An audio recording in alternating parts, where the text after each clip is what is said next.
नमस्कार दोस्तों, आप देख रहे हैं राइट विंग। मैं हूं आपके साथ अखिलेश त्रिवेदी। दोस्तों, हॉलीवुड की एक फिल्म है जो बहुत फेमस है। इतनी फेमस हुई, इतनी चली वो मूवी कि उसकी कई सीरीज बन गई। नाम है उसका बॉन्ड, जेम्स बॉन्ड। आपने सुना होगा।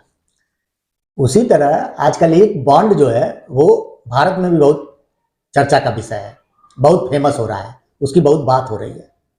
जी हाँ, बॉन्ड, इलेक्टोरल बॉन्ड। बहुत चर्चा है चुनावी चंदे की, बहुत चर्चा है कि बहुत बड़ा स्कैम है। दोस्तों, ये जो विदेशी पैसे पे पल रहे अर्बन नक्सल गैंग है, टूलकिट गैंग है, कांग्रेस सहित जो अन्य विपक्षी दल है, इनको उल्टा तीर लेने की आदत पड़ चुकी है। और आदत ऐसी पड़ी है कि लेने के देने पड़ जाते हैं, लेकिन ये उल्टा तीर लेते रहते हैं। आ जाओ भैया, आ जाओ भैया, आ जाओ भैया, लेते रहते हैं। अब की बार भी इन्होंने ऐसा कहा है, ऐसा ही किया है कि इलेक्टोरल बॉन्ड नाम के उड़ते तीर को ले लिया है जबरदस्ती। और बीजेपी जैसे चाहती है वैसे इन लोग को खिला देती है कि लो भैया खेलो, और ये लोग खेलने लगते हैं। तो अब की बार भी ऐसा हुआ है। और दोस्तों, इलेक्टोरल बॉन्ड का मुद्दा आया, अब की बार पूरा जो विपक्षी दल है, इंडिया अलायंस है, उसके लोग हैं, ये लोग रणनीति बनाने लगे कि अब की बार इलेक्टोरल बॉन्ड के मुद्दे पर सरकार को घेरा जाए, मोदी सरकार को बदनाम किया जाए। हालांकि ये लोग तो कोशिश तो हर मुद्दे पे करते हैं, लेकिन अब की बार इसको लेकर ये लोग चौड़े हो रहे थे। थोड़ी सी एक टिप्पणी की सुप्रीम कोर्ट ने, एसबीआई को उन्होंने फटकार लगाई कि आप इलेक्टोरल बॉन्ड जो है उसको सार्वजनिक करिए, क्यों नहीं कर रहे हैं, ईसीआई की वेबसाइट पे डालिए।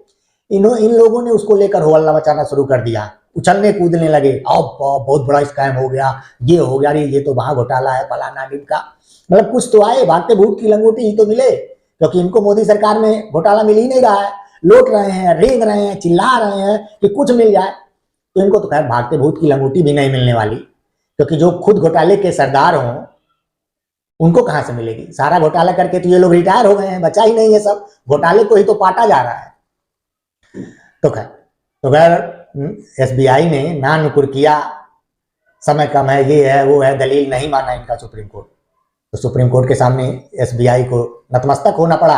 एसबीआई ने इलेक्टोरल बॉन्ड सार्वजनिक कर दिया, ईसीआई की वेबसाइट पे डल गया, एक पेन ड्राइव में करके ईसीआई को सुपुर्द किया। ईसीआई ने अपने, चुनाव आयोग ने अपने वेबसाइट पे उसको डाल दिया। खेला शुरू होता है अब यहां से। डाल दिया, लोगों की नजर पे थी कि अब तो तूफान आएगा ही भारतीय राजनीति में, तो तूफान आया अभी। तो जब जानकारी जो आई वो आई कि टोटल 20,000 करोड़ रुपए का इलेक्टोरल बॉन्ड की बात सामने आई। अब उसमें सारे लोग भिड़ गए कि बीजेपी को कितना मिला। तो बीजेपी को मिला 6,000 करोड़ रुपए का इलेक्टोरल बॉन्ड, चंदा जो है वो बीजेपी को मिला। बचा कितना? 14,000 करोड़। वो कहां गया? अगर बीजेपी को 6,000 मिला तो 14,000 करोड़ कहां गया? बाकी पार्टियों को, जो और सारे दल हैं, राजनीतिक दल हैं, उनको चला गया। दोस्तों, इनका दोगलापन जरा देखिए कि 15 से ज्यादा राज्यों में जिस पार्टी की सरकार है, जो पार्टी 300 से ज्यादा जिसके लोकसभा सांसद हैं, जो वो 6,000 रुपए चंदा पाती है, तो वो घोटाला है। 6,000 करोड़ चंदा पाती है इलेक्टोरल बॉन्ड के माध्यम से, तो वो घोटाला है, बहुत बड़ा घोटाला है। लेकिन बाकी सब लोग मिला के 14,000 करोड़ पाते हैं, वो घोटाला नहीं है, उसकी बात नहीं हो रही है। जो इतने राज्यों में जिसकी सरकार है वो 6,000 पा रही है, और जो मात्र एक आध राज्य पे जिसकी सरकार है वो लोग 1,500 से 2,000 करोड़ रुपए का चंदा पाते हैं। उस पर ये नहीं बोलेंगे। ये दोगलापन नहीं तो और क्या है? ये पाखंड की पराकाष्ठा है दोस्तों, जिस पर ये लोग बोलने के लिए तैयार नहीं है। खैर, आगे बढ़े तो उससे पहले हमको समझना जरूरी है कि इलेक्टोरल बॉन्ड आखिर है क्या। तो ये चुनावी चंदा लेने का एक प्रारूप है। पहले चुनावी चंदा जो लिया जाता था, जिसका कोई लेखा जोखा नहीं होता था, सब नगद कैश में ले लिया जाता था। कौन किसको कितना दे रहा है उसका कोई लेखा जोखा नहीं हो रहा है, किसने कितना दिया, कितना लिया, कितना खर्च किया, कुछ नहीं। लेकिन अपने पहले कार्यकाल में, मोदी के पहले कार्यकाल में, ये प्रस्ताव लाया गया कि इसको इलेक्टोरल बॉन्ड के रूप में, मतलब जो भी चंदा आए वो इलेक्टोरल बॉन्ड के रूप में आए। एक बॉन्ड के रूप में जब आए तो उसका सारा लेखा जोखा रहेगा, दानदाता की बैलेंस शीट पर भी वो शो करेगा, अगर उसका डिटेल आप देखना चाहते हैं। और जो पार्टी ली रहेगी उसकी भी बैलेंस शीट पे वो चंदा दिखाई देगा, चाहे 1 रुपए का हो, चाहे 1000 करोड़ रुपए का हो, उससे मतलब नहीं। तो ये पारदर्शिता लाने के लिए ये व्यवस्था बनाई गई, जो पूर्व गृह मंत्री और दिवंगत बीजेपी नेता अरुण जेटली ने उसको लोगों से परिचित कराया था, और ये इलेक्टोरल बॉन्ड को लाने के लिए उनको उनकी एक महत्वपूर्ण भूमिका थी। और इलेक्टोरल बॉन्ड्स की एक स्कीम बनेगी। People have been wanting to give by cheque, but they cite to practical reasons why they don't want to do it. Our names get disclosed, the opponents will target us, and tomorrow when we do business, somebody will file a PIL and say you gave money in election so you have got a contract. तो उनको लगता है कि अगर हम ईमानदारी से देते हैं और ट्रांसपेरेंट तरीके से देते हैं तो कोई कठिनाइयां तो नहीं पैदा कर लेंगे। अब क्लीन मनी भी आ जाए और जहां तक संभव हो ट्रांसपेरेंसी भी हो जाए। ये दोनों तरीकों से एक हम लोगों ने सुझाव इलेक्टोरल बॉन्ड्स का रखा है। सरकार में रहकर ऐसा कानून बनाना कि जिसमें विपक्ष को भी मिलता रहे, इसके लिए बड़ा दिल चाहिए। अब बात करते हैं अन्य पार्टियों की कि उनको कितना चंदा मिला इलेक्टोरल बॉन्ड के द्वारा। तो अगर बात की जाए टीएमसी की, जो दूसरे नंबर पे है चंदा लेने में, उसको दोस्तों 1600 करोड़ रुपए का चंदा मिला।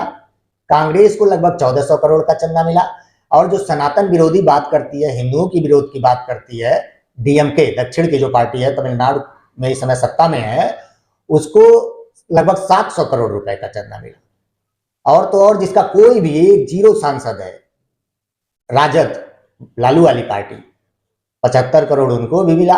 केजरीवाल साहब को भी 65 करोड़ मिला। इसी तरह बहुत सारी जो पार्टियां हैं उनको बहुत सारा चंदा मिला, इसमें कोई दो राय नहीं है। मतलब सब हमाम में सब नंगे हैं।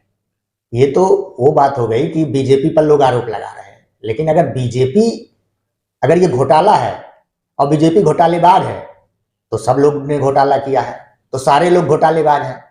ये वैसे ही जैसे कोई अगर 5000 की चोरी करे या 5 लाख की चोरी करे, लेकिन चोरी तो चोरी होती है। तो उसी तरह दोस्तों ये, और अगर ये घोटाला नहीं है तो किस चीज की घोटाले की बात हो रही है, कौन से घोटाले की बात हो रही है? जो पारदर्शी तरीके से सारा चंदा मिला है तो किस घोटाले की बात हो रही है? दोस्तों ऐसे भी अगर सोचा जाए तो जरा इस पर गौर करिए कि विश्व की सबसे बड़ी पार्टी जिसके 10 करोड़ से ज्यादा सदस्य हैं, जो 303 लोकसभा सीटों पर जीती हुई पार्टी है, जिसके 303 लोकसभा सदस्य हैं, जिसकी लगभग 15 से ज्यादा राज्यों में सरकारें हैं, वो कितना पाती है? 6000 करोड़, 20,000 करोड़ रुपए में से। बाकी सब लोग जो मात्र 242 सांसद हैं सारे लोगों को मिला के, वो लोग टोटल मिला के पाते हैं 14,000 करोड़। तो आप खुद ही समझ सकते हैं कि चंदा किसको मिला है। और इसी बात को खुलकर एक निजी न्यूज चैनल के शो में गृह मंत्री अमित शाह ने अपनी बात रखी भी, और उन्होंने खुलकर इस पर बोला भी। देश में हमारे 303 सांसद है, हमें 6000 करोड़ के बॉन्ड मिले हैं, और 242 सांसद जिन पार्टियों का है, इसको 14,000 करोड़ के बॉन्ड निकले। क्या शोर शराबा कर रहे हो भाई? मैं दावे से कहता हूं जब हिसाब खुलेगा ये लोग आपको फेस नहीं कर पाएंगे। दोस्तों जो मुझे लगता है, जो मेरा मानना है कि ये जो पूरा इलेक्टोरल बॉन्ड का खेल हो रहा है, ये बीजेपी की सोची समझी रणनीति है। और सीजेआई साहब, अरे अपने चंद्रचूड़ साहब, वो बीजेपी की बनाई गई पिच पर बैटिंग कर रहे हैं। आखिर ये लोग कूद कूद कर चिल्ला रहे थे इलेक्टोरल बॉन्ड, जब अभी तो पूरा मामला आया भी नहीं है, अभी तो पूरा खुलासा हुआ भी नहीं है।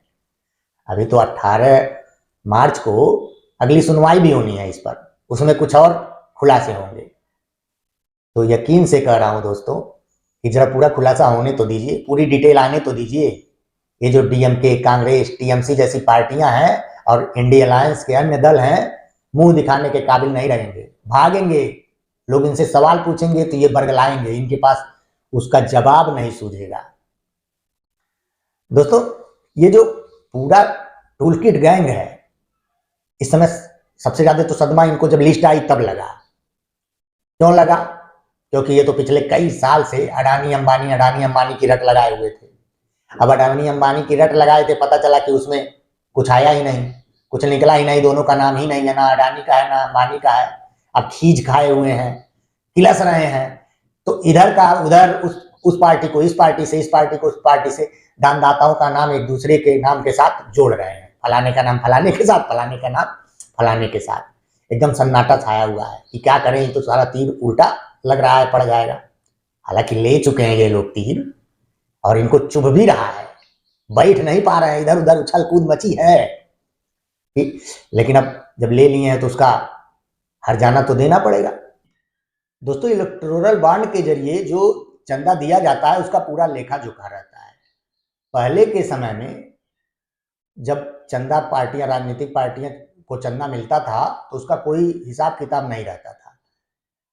जो ये कॉरपोरेट्स हैं वो आज से नहीं, वो लगभग अंग्रेजों के शासन के ज़माने से ही राजनीतिक पार्टियों को चंदा देते रहे हैं, इसमें कोई दो राय नहीं। लेकिन वो चंदा देते थे, क्या होता था? कुछ नहीं होता। वो काला धन था, गोरा धन था, उसका कुछ पता नहीं चलता था।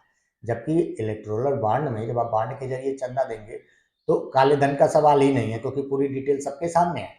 तो दोस्तों, अब ये जब सारी जानकारी सामने आ रही है और ये भी कंफर्म हो गया है कि हमाम में सब नंगे हैं, तो अब इसमें तो पता चल ही जाएगा कि कौन किसको क्या मिला, कितना मिला, कहाँ खर्च किया, सारी जानकारी आ जाएगी। तो इसमें घोटाले की कौन सी बात है? कोई बात नहीं है। पहले के समय में जो घोटाले का जरिया था, जो काला धन छुपाने का जरिया था, नगद जो दिया जाता था, कैश में जो दिया जाता था इलेक्टोरल बॉन्ड के जरिए, अब वो बंद हो गया है। मतलब वो काला धन छुपाने का जरिया बंद हुआ।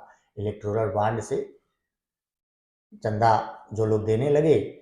अब ये चीज जो आई, ये विपक्ष को नागवार गुजरी कि भाई कैसे ऐसे हो सकता है, ये भी तो एक, अब हम लोग इसमें भी तो नहीं ले पा रहे हैं, इसमें भी घोटाला नहीं कर पा रहे हैं। तो घोटाला नहीं कर पा रहे हैं तो इसको दूसरे दिशा में मोड़ा गया। लेकिन मोदी ने अपने पहले कार्यकाल में इस काले धन वाली व्यवस्था को दुरुस्त कर दिया। मतलब आप चुनावी चंदा लेंगे तो पूरे हिसाब किताब के साथ लेंगे।